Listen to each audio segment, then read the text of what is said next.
Abba, Kyari in Hush Puppy. How IRT sting operation went wrong. FBI misled.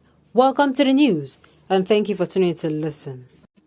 A police officer who wishes to be simply identified as Superintendent of Police, Kolade, has revealed fresh facts about the connection between the former commander of the Inspector General of Police Intelligence Response Team and Deputy Commissioner of Police, Abba Kyari, and notorious internet fraudster Ramon Abbas, aka Hush Puppy. According to the Superintendent of Police, what befell Abba Kyari was a sting operation that went horribly wrong. He revealed that the NPF Special Investigation Panel set up to look into the allegations by the United States of America Federal Bureau of Investigation against Kyari did not indict him. It will be recalled that He revealed that the NPF Special Investigation Panel set up to look into the allegations by the United States of America Federal Bureau of Investigation against Kyari did not indict him. It will be recalled that in July, news broke in Nigeria that the United States District Court for the Central District of California had indicted Kyari in the ongoing prosecution of Hush Puppy. A U.S. Magistrate Judge Otis Wright issued an arrest warrant on Kyari.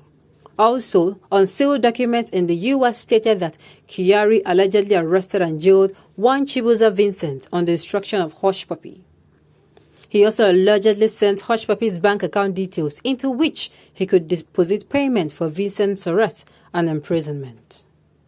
The Superintendent of Police alleged that aside from the FBI case against Kyari, many other unknown personalities were fighting the Nigerian police poster boy from all corners. He said, "You probably did not know, but Kyari in the course of his job arrested thousands of criminals all over the country. Many of these criminals have relatives, friends, colleagues, and gang members. Many of them are rich and well-connected. They are not happy about the fact that their friends, relatives, or partners were arrested. Also, do not forget Kyari and his team latest battle in the southeast, how they fought against unknown gunmen that had been killing and creating panic. Do you know the number of policemen and soldiers killed in those states? Police stations were burned, and the Inspector General of Police and his management team in their wisdom decided to deploy Kyari and his men to those boiling zones. I can tell you that the Southeast issue was part of the problem against him. These unknown gunmen have supporters from all walks of life, in Nigeria and overseas. The officer explained it was natural for Kyari and his men to have known and unknown enemies because the team mostly handled and investigated high-profile cases. I can tell you that the Southeast issue was part of the problem against him. These unknown gunmen have supporters from all walks of life, in Nigeria and overseas. The officer explained this was natural for Kyari and his men to have known and unknown enemies because the team mostly handled and investigated high-profile cases. What I know and can state categorically is that whenever anyone calls him concerning a case, he responds, especially if it tells him that a life is being threatened, said Kolade. The police officer who said that the panel had investigated and seen the truth added that Kyari responds to all calls, irrespective of whether the caller is rich or poor. I also know that people call him to give him information about armed robbers, robberies, kidnapping, and kidnappers. When such calls come, he do not waste time swinging into action. When that Hush Puppy guy called him from Dubai, what he told Kyari was that someone was threatening his family, that Kyari should act before the person killed his mother. Naturally, Kyari acted swiftly and got the supposed suspect, Vincent, arrested.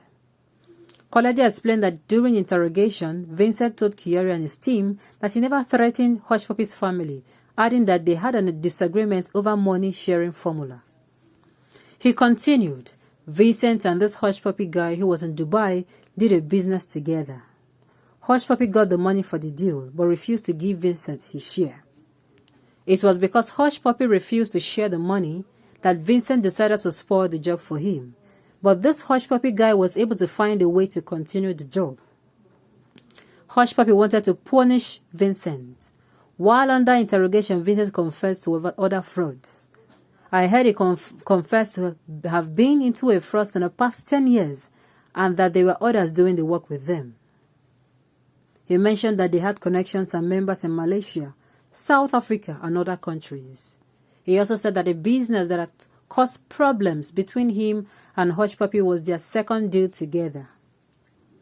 The superintendent of police stated that it was after Kyari and his men heard these confessions and began to get a clearer picture of the drama, they changed and focused on investigating the Vincent, Hush Puppy, and their syndicate.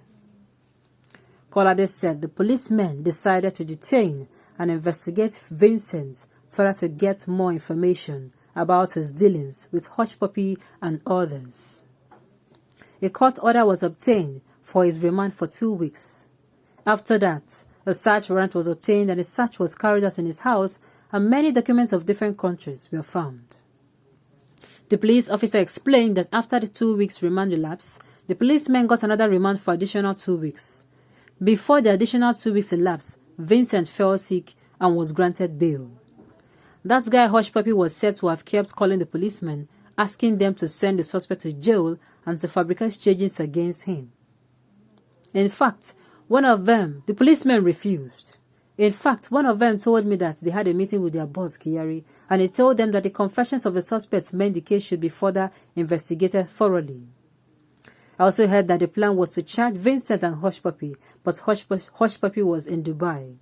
There was no way the police team could just call Hush Puppy to say that they have found out he was a fraudster. Intelligent policemen do not work that way.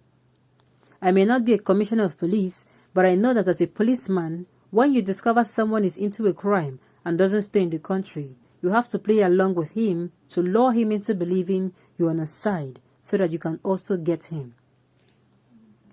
The truth is that if you mention to him that you've discovered that he is a criminal and that you are going to arrest him, you will never hear from him or her again.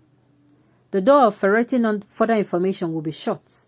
However, if you play along, you will get more vital information and even narrow down to other people involved in the crime. Indeed, that was what these policemen were doing until everything went wrong and the media was all over the place. When a conversation is going on between an investigator and a suspect, there is need to ask questions to know what is going on rather than to jump to conclusions. When Kolade was asked what he knows about the 8 million naira alleged to have been given to Kyari and his men by Hush Puppy, he replied, "What I heard and understand is that the 8 million does not belong to Hush Puppy. It belongs to another guy in Dubai. The owner of the money had a transaction with someone here in Nigeria. That person refused to return his money. He contacted Hush Puppy to assist him with Kyari's phone number so that he could tell him about the matter. The guy in Dubai showed evidence of the payment of the whole transaction and that the Nigerian-based guy refused to refund his money. The guy in Dubai contacted Kyari about his 8 million naira on June 1st. The transaction slip showed 4th of April, while the slip got to Kyari and his men 4th of June. Kolade said that the most baffling aspect of the whole saga was the FBI embarking on a media trial rather than asking Kyari directly about the allegations against him. He added these FBI operatives know Kyari very well. They have a relationship with him. They have an office in Abuja, and he has worked with them several times and for many years. On this note, we have come to the end.